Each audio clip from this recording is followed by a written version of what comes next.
Hola Beatriz, muchas gracias por permitirnos tener esta entrevista que busca conocer un poco más de la persona que eres, como ser humano, como persona, y no tanto tus tareas en la parte legislativa o tu quehacer político. Así es que permíteme empezar por preguntarte, ¿qué te gusta hacer cuando no estás en una oficina de gobierno? Mira, a mí me gusta mucho escuchar música. Siempre trato de que lo primero que haga en la mañana, así como muchos políticos y políticas lo primero que hacen en la mañana es ver las noticias, yo lo primero que hago en la mañana es escuchar música. Eh, Generalmente escucho música alegre. ¿Cuál es tu género favorito? Me gustan mucho los géneros ligados a la influencia africana. Me gusta el son, me gusta la rumba, me gusta la salsa, me gusta el jazz, me gusta el bossa nova, me gusta la música en general. Ahorita que dices que te gusta mucho la música, nos dicen que tú también compones. ¿Es cierto eso? Esa faceta de tu personalidad no la conocemos. Platícanos un poco de esa faceta tuya compositora. Fíjate que yo quería estudiar música, quería estudiar composición musical. Muchas veces se cuentan anécdotas de que los políticos o las políticas desde chiquitos sabemos que vamos a ser políticos y ya estamos pensando. Yo no, yo quería dedicarme a alguna actividad artística. Primero de niña pensé que me iba a dedicar a los deportes, me gustaban muchísimo, sobre todo el voleibol. Me la pasaba jugando diariamente, me ponía de acuerdo con mis compañeras y a veces nos salíamos de clases, jugaba voleibol todo el tiempo, también jugué un poco básquet y corría de velocidad. Mi aptitud principal era brincar, entonces tenía mucho resorte y en el voleibol servía eso para rematar. Qué padre. Sin embargo, me rompí el tobillo derecho, como ahora que me rompí el tobillo derecho. ¿Es el mismo que te El fracturaste? mismo y casi en el mismo lugar. Vale. Seguramente eso también influyó en la fractura reciente que ya estaba tocado. Me rompí en ese entonces la tibia y el peroné y como bueno, yo quería ser deportista pero para ser campeona olímpica, no otra cosa. Entonces ya no puedo ser campeona olímpica. Ya, mi carrera brillante en el deporte va a tener que posponerse. Y en el periodo que estuve convaleciente, además de seguir leyendo mucho, yo fui una niña lectora ávida, empecé a leer desde muy chiquita, me gusta mucho leer y leía mucho. El, pero en esa larga convalecencia aprendí a tocar guitarra un poco y empecé a sentir la música y a imaginar la música. Y sí, empecé a componer jovencita. Qué bien. Canciones románticas. Beatriz, además de la lectura, ¿qué otro pasatiempo tienes? ¿Qué otra cosa te gusta hacer además de leer y oír música? Bueno, desde luego me gusta mucho el cine, mucho, le medio entiendo, he aprendido por ósmosis, porque tengo un hermano cineasta y experto en cine, al que quiero mucho.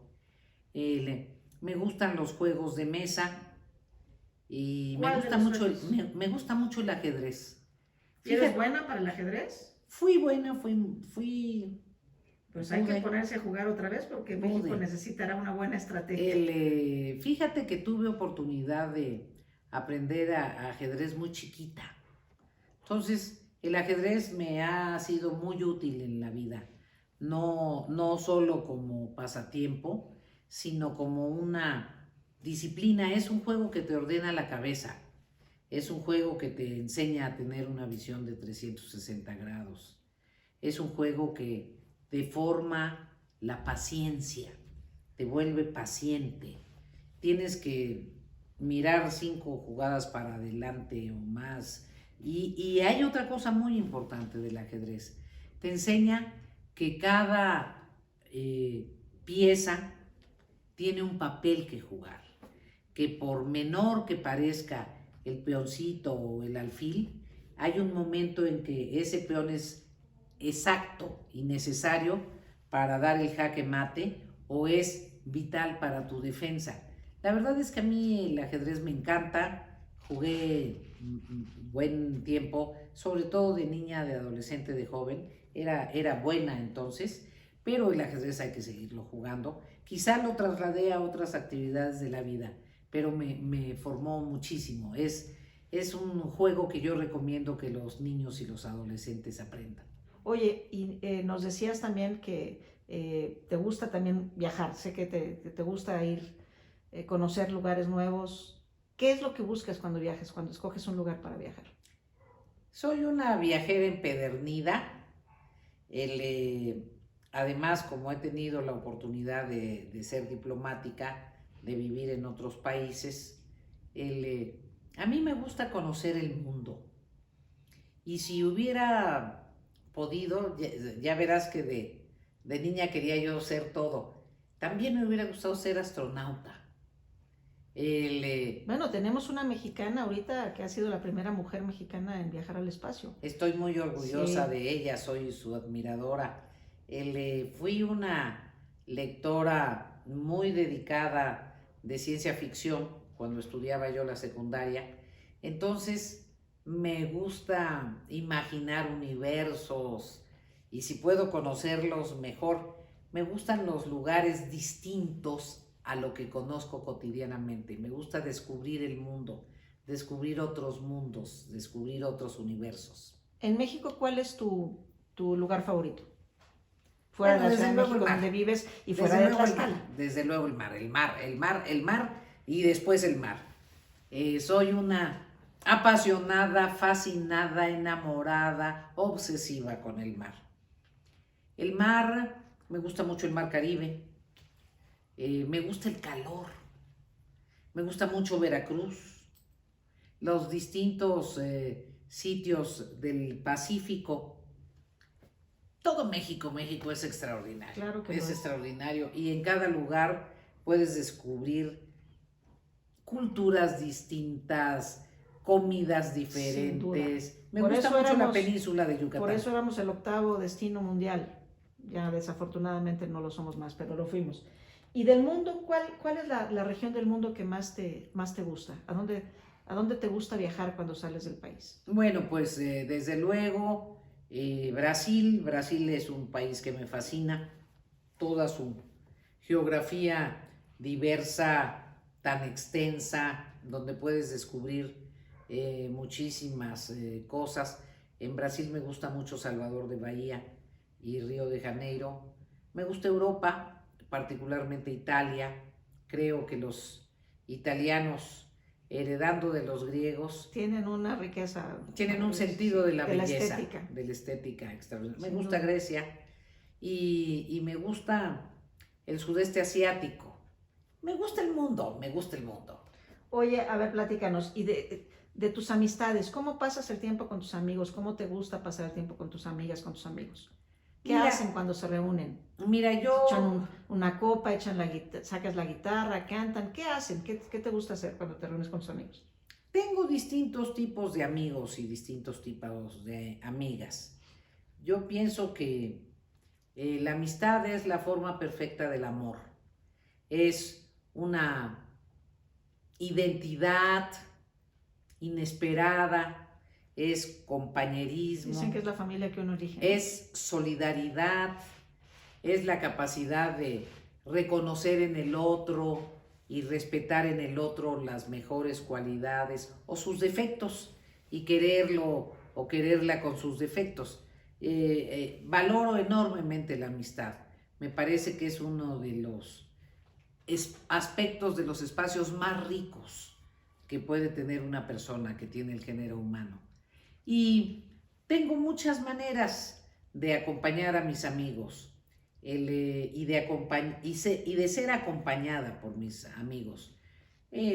A veces simplemente estar, simplemente acompañar, que sepan que cuentan contigo, escuchar. A mí me gusta más escuchar que hablar, Gina. Es muy extraño, porque toda la gente diría que soy una persona que habla y que soy... No, a mí me gusta mucho escuchar.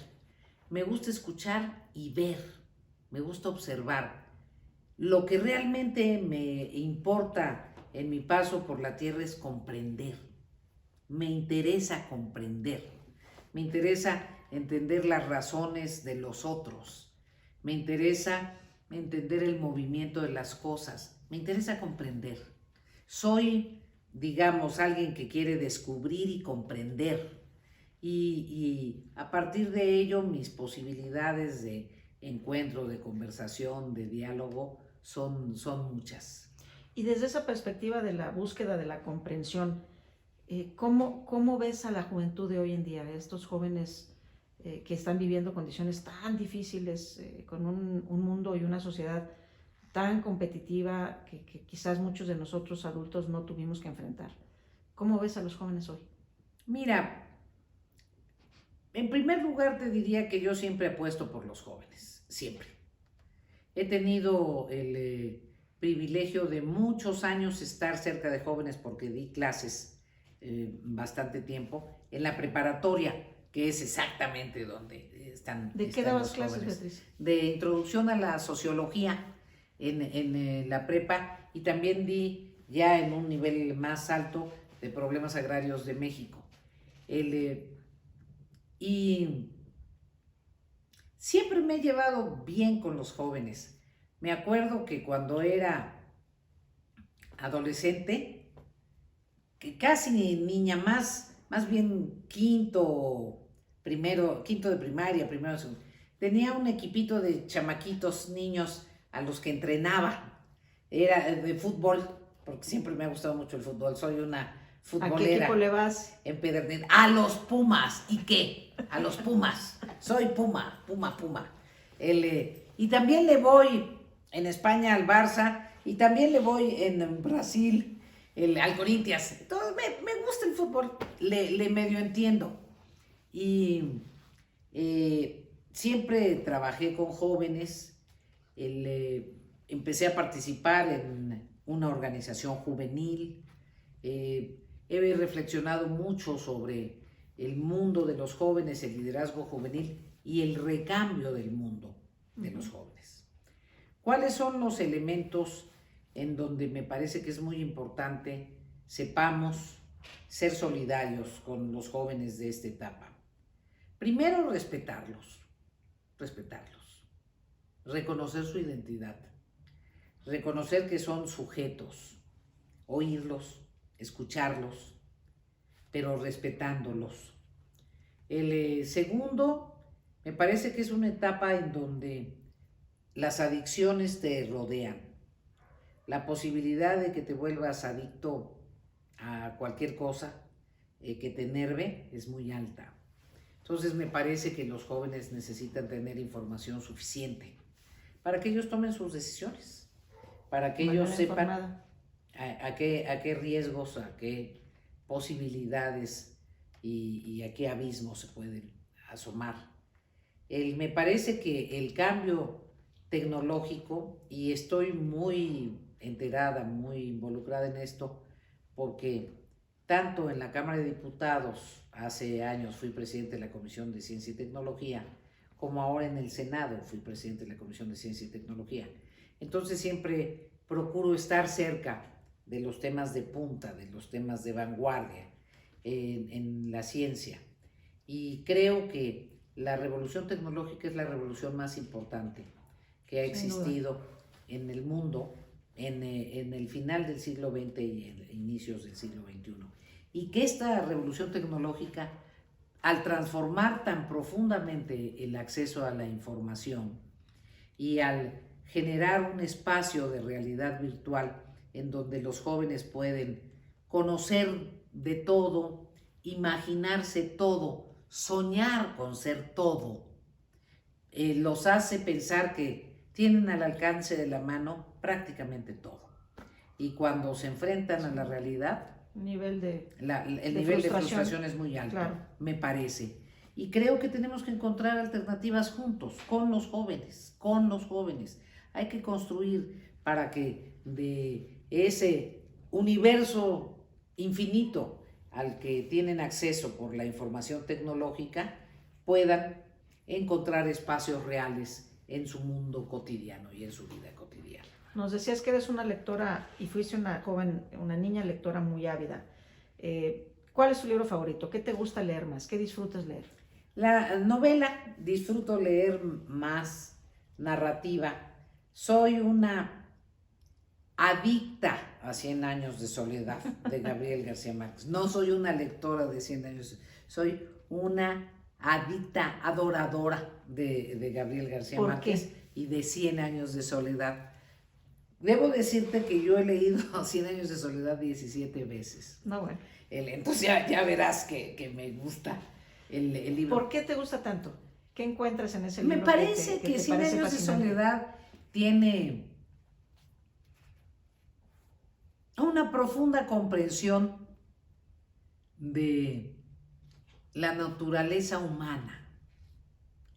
Me parece además que es un libro que refleja el realismo mágico. Yo viví en una población de realismo mágico. Viví en un sitio fantasioso, en donde el esfuerzo de todo un año de toda la ciudadanía, de todo el pueblo, ahí era para hacer una noche con tapetes de flores y de colores y perder todo lo que habías ahorrado en un año en eso para que la gente estuviera contenta, para que disfrutara y para honrar a la Virgen. Y viví muchas cuestiones que desde la lógica mercantil, materialista, que nos toca vivir en esta etapa contemporánea, no tendrían razón de ser, pero así somos, así éramos y así somos. Y esta capacidad de comprender la naturaleza humana y de describir los hechos que suceden en América Latina, por ejemplo, que Mauricio Babilonia siempre estuviera acompañado de mariposas porque estaba enamorado. Un día viajé por un lugar de Colombia cercano a la zona donde se desarrollaba 100 años de soledad y me subí a un tren, una especie de tren, y estaba lleno de mariposas amarillas. O sea, era real. Es como la pintura del doctor Atl. Si tú no conoces Michoacán y la sierra michoacana, tú dices, este doctor Atl se imaginó los colores. ¿Quién sabe qué pudo ponerse y se imaginó esos? Y cuando vas a Michoacán y ves la tierra colorada y los cielos morados, bueno, eso es América Latina. Eso es nuestro continente maravilloso. Como embajadora tuviste la oportunidad de estar en otros países y regresas a México. ¿Por qué quieres estar en México de regreso? Quiero a México mucho. México me ha dado mucho. México ha sido muy generoso conmigo, muy. México le dio a mi papá enormes oportunidades siendo un niño indígena que tuvo pues una infancia dura, que se tuvo que ir a trabajar, a encontrar oportunidades. Él se fue a Veracruz, que primero fue cargador de pescadores, ayudante de pescador, después cargador de barcos, estibador, que entró al barco por razones de fuerza y fue fogonero en un barco de vapor, en fin. Y fue creciendo y llegó a tener una representación nacional en el movimiento cooperativo, y ese esfuerzo, gran esfuerzo de mi padre, pudo realizarse en un país con movilidad social. Creo que a mí me tocó vivir un México post de la Revolución Mexicana que tenía verdaderas oportunidades para la gente que quería avanzar. Me tocó estudiar en la Universidad Nacional Autónoma de México, una universidad pública con extraordinarios maestros. Yo aprendí en mi universidad, me pude formar adecuadamente en mi universidad, y me tocó abrir brecha en la participación de las mujeres pero tuve oportunidades, tengo oportunidades. Entonces le tengo una enorme gratitud a mi país. Y creo que uno debe ser recíproco. Con un país que fue generoso contigo, tú tienes que ser generoso, tienes que ser recíproco. Me encanta México, me gustan los mexicanos, las mexicanas. Entonces, tengo que regresar a México, ¿cómo no? Nos platicas de tu papi. Ahora, dinos de tu mamá. ¿Qué nos puedes comentar de tu mamá? Mira, yo incluso escribí un libro sobre mi mamá, que se llama, hablando de la Nina. Mi mamá fue una mujer muy fuerte, yo diría extraordinariamente fuerte. Una mujer cosmopolita, una mujer que para su época estudió mucho, llegó hasta segundo de medicina, habiendo sido una niña huérfana que se hizo a punta de decisión y de valor, muy vinculada al medio artístico. Yo te diría que toda mi parte artística tiene que ver con mi mamá, muy aficionada al cine, gran lectora, muy aficionada a las novelas de suspenso. ¿Te gustan a ti las novelas de suspenso? Pues ya leí todo lo que podía leer desde niña. Mi mamá tenía toda la colección de Perry Mason, toda la colección de Sherlock Holmes, toda la colección de Agatha Christie, toda la colección de Michael Spillane, toda la colección. Cuando te digo todas, son 80 libros, 85 libros, 250 libros. Y éramos muy prendidas en los temas de la lectura de novelas policíacas y de novelas de suspenso. Y siempre trabajó, fue una mujer que siempre trabajó. Y tuvo la desgracia de muy joven, en relación a este tipo de problemas, a los 50 años tuvo un accidente vascular cerebral y se quedó un tiempo largo como vegetal y después revivió. Y volvió a hablar y volvió a comunicarse. Se tardó en reconocernos. Nos reconoció, reconstruyó su memoria y recuperó la normalidad en términos mentales, neurológicos, de convivencia, pero se quedó totalmente inválida del lado derecho. Mi mamá era diestra, pero era tan fuerte y tan decidida que volvió a aprender a escribir con la izquierda y volvió a aprender a dibujar con la izquierda, porque ella dibujaba. Entonces, un día, sorprendentemente, llego a la casa porque mi mamá en toda esta etapa en la que estuvo enferma vivió conmigo. Yo pues trataba de protegerla y de darle los cuidados necesarios. Y llego a la casa tarde después de trabajar y me enseña un dibujo. Le digo, ¿y este dibujo? Dice, lo terminé ayer. Había hecho una muñeca. Precioso dibujo. Qué maravilla. No, un ser admirable por su fortaleza, mi mamá. A mí me cambió mucho el accidente de mi mamá. Mucho. Me hizo reflexionar sobre qué es lo verdaderamente trascendente en la vida.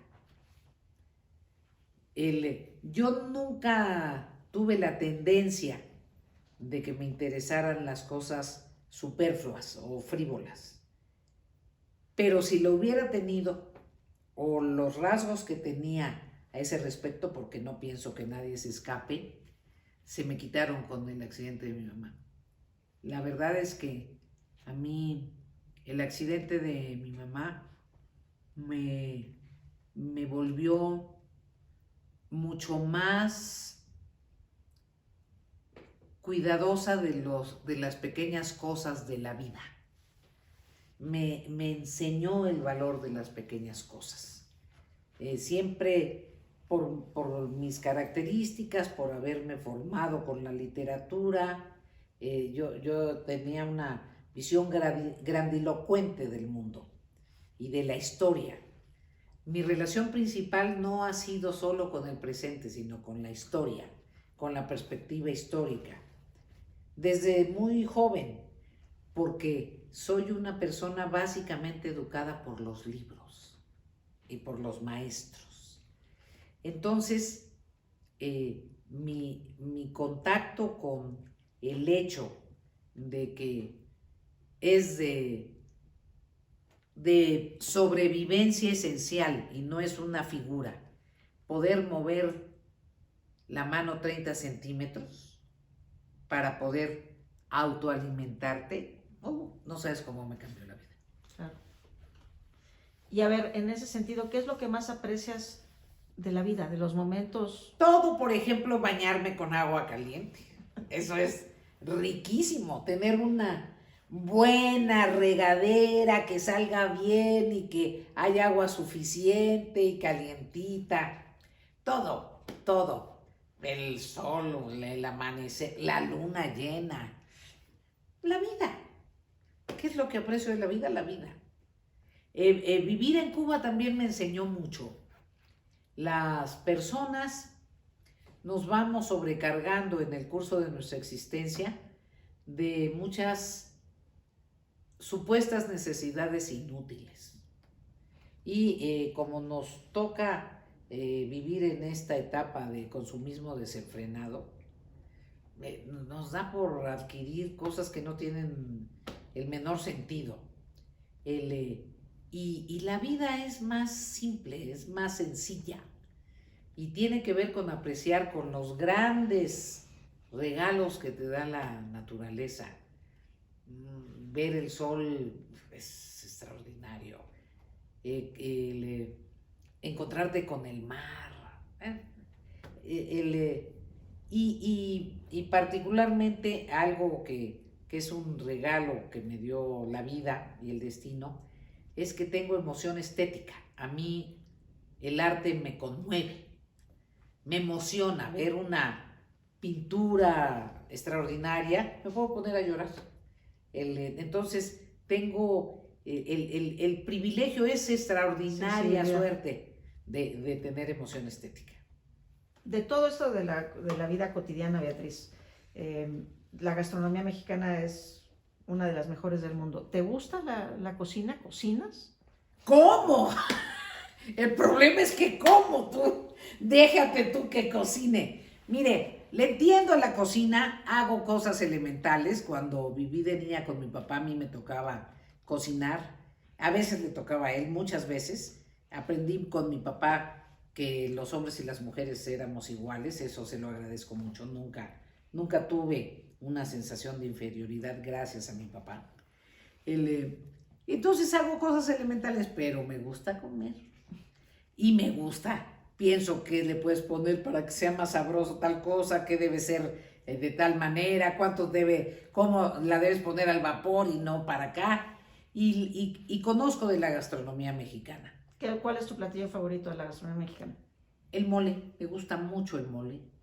Me gusta el pipián, que es el platillo de mi pueblo. Me gusta las comidas mexicanas sofisticadas, me gustan. Los moles, el relleno negro yucateco, la comida oaxaqueña, la comida poblana, la comida yucateca y en mariscos, la comida campechana, la comida veracruzana, la comida sinaloense. Me gusta, por desgracia. Beatriz, ¿cuál es tu relación con la muerte? ¿Qué piensas de la muerte? Yo pienso que la muerte forma parte de la vida. Pienso que es un ciclo continuo, natural. Pienso que así como tienes el privilegio de vivir, tienes la posibilidad de morir. No le temo a la muerte. Me parece que está en la naturaleza humana. Muy joven leí un libro largo sobre personas que eran inmortales y después supe que se relacionaba con un cuento importante de Jorge Luis Borges y me puse a reflexionar sobre la inmortalidad, si tendría sentido la inmortalidad. y llegué a la conclusión de que algo que hace muy interesante la vida es la muerte. Beatriz, a ver, vamos, te voy a hacer preguntas de cuál es tu preferido de algunas cosas. Tu flor preferida, Orquídea. tu canción favorita, Querida, de Juan Gabriel. tu platillo favorito, Ya te dije, puede ser el mole, el curry, las acamayas. de música clásica, tu compositor favorito. Rachmaninoff. Uf. Ahora dime, Beatriz, ¿cuál es el país al que más te gusta viajar? Más Brasil. allá de Brasil. Ah, Más allá de Brasil. después de Brasil, Brasil. No, me gusta Portugal, España, Italia. Tu idioma preferido después del español. El que más te gusta oír. ¿Te parece más, El más portugués, melódico? el portugués. Tu cuento preferido. Hay un cuento de Julio Cortázar que está en un libro que se llama Todos los fuegos en fuego. Pero hay un cuento de García Márquez, wow, que se llama Muerte constante más allá del amor. Wow. Se lo pongo de tarea a los que les guste García Márquez. Es extraordinario y muy difícil de encontrar. Habrá que buscar. Tu deporte favorito. Para ver el fútbol, todos los deportes me gustan. Me gustan los deportes. ¿De fútbol tu jugador favorito? Me gustó Messi, pero había en la selección italiana de 70, había una cuarteta de jugadores buenísimos y guapísimos, guapísimos. Luigi Riva, uno. Otro jugador importante fue Beckenbauer, que tuvo muchos años en la selección alemana. Y de los nuevos deportistas, futbolistas, me gusta los franceses me gustan, los africanos franceses. Sí, más bien. Los africanos Sí, franceses. sí. La selección francesa es Sí. básicamente está conformada con gente de África del Norte. Sí, de las colonias francesas Sí. en el Pacífico y en África, efectivamente. ¿Y tu color favorito? El azul. ¿Tu nota musical favorita? Entre fa y sol. ¿El día o la noche? El amanecer. Más que el crepúsculo. No, también me gusta mucho el crepúsculo. Antes de que se enfermara mi mamá me gustaba más el crepúsculo. Ahora me gusta mucho más el amanecer. ¿Por qué? ¿Alguna razón? Sí. Al final hay un poema, Quiero morir en la tarde cuando decline el día, que es una referencia al crepúsculo. Al final el crepúsculo es la despedida del sol. El sol es muy importante. Muy probablemente, si hubiera vivido en otra época, hubiera sido yo animista. Y mi divinidad más importante hubiera sido el sol. Bien. Muchas Gracias, gracias. Beatriz.